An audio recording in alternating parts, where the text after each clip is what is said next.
It has finally arrived. After a few weeks on the water, my cheap Chinese frame has arrived for me to share with you and build up for a first ride coming up soon.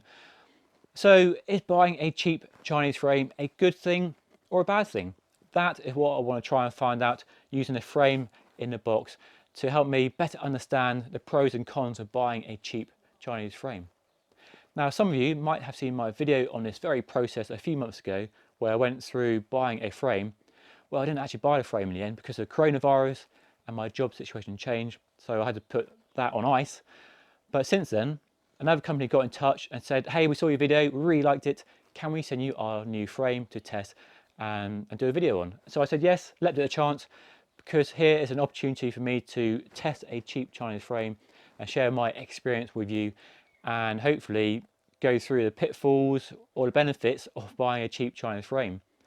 I also know quite a few people who have gone through this process themselves. They bought a cheap Chinese frame and the feedback from them has been really good. The whole process of buying a frame has been good. The performance of the frame, the quality of the frame has all been excellent as well.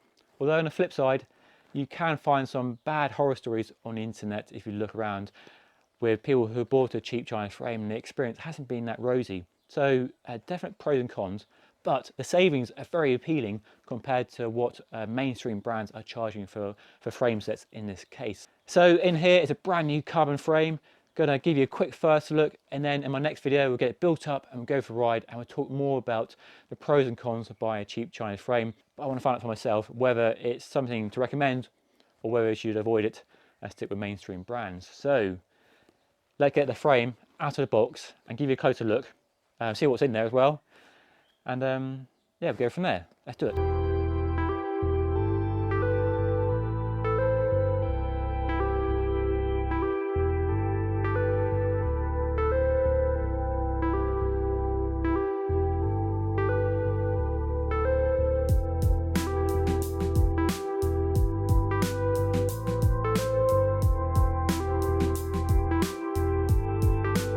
And there we go. What do you think of that then? That looks pretty cool, doesn't it?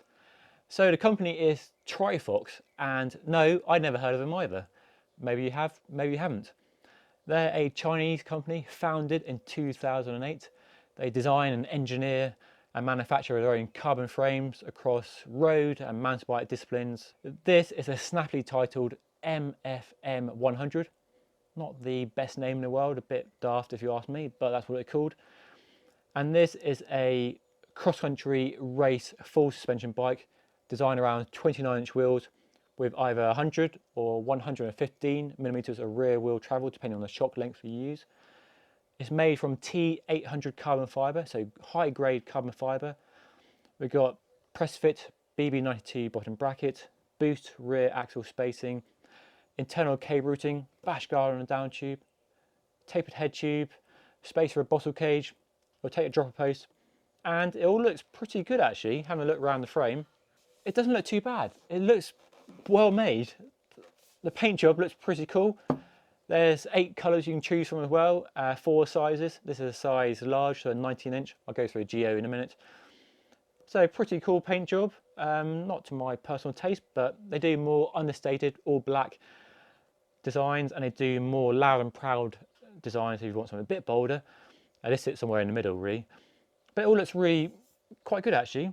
There are a couple of marks and it's probably not up to the standards of a very high-end carbon frame, but then it is a lot cheaper.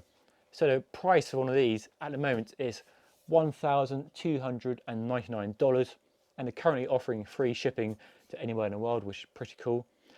To put that price in context, if you look at the latest Specialized Evo frame set as an example, that in S-Works trim will cost you $5,000 for the frame set. So this is a lot cheaper than the S-Works frame set. I think the S-Works frame set would be a lot more polish in the finish. There's a few marks around here, but nothing looks excessive. Certainly where I can see exposed carbon fiber inside the bottom bracket shell and inside the head tube with carbon cups. It all looks pretty decent actually. Doesn't look outrageous compared to other frames I've tested over the last 15 years. Just maybe the finish is letting it down a little bit, but no, it's $1,300 compared to $5,000, so probably can't complain too much. So there are 4 sizes. This is a 19-inch, and what appeals to me is the geometry is pretty progressive, really. So we've got a 480mm reach, which is definitely on the long side for a short travel bike. Head angle comes in at 68 degrees. The seat angle is a shade under 75. Chainstays are quite long at 438.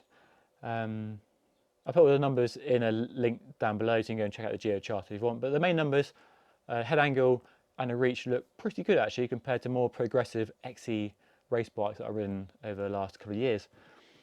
I'll put it on the scales so you can see what it weighs and how it compares to that Specialized Epic I mentioned earlier, which comes in at 1,869 grams with a shock.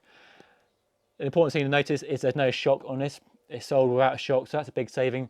So you need to factor in the cost, $200, $400, $500 for a rear shock, depending on how high up in the range you go for a shock, from RockShox or Fox.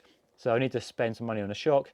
I can push the price up to $1,500, $1,600, but still a lot cheaper than most other mainstream carbon frames. So yeah, it looks really good.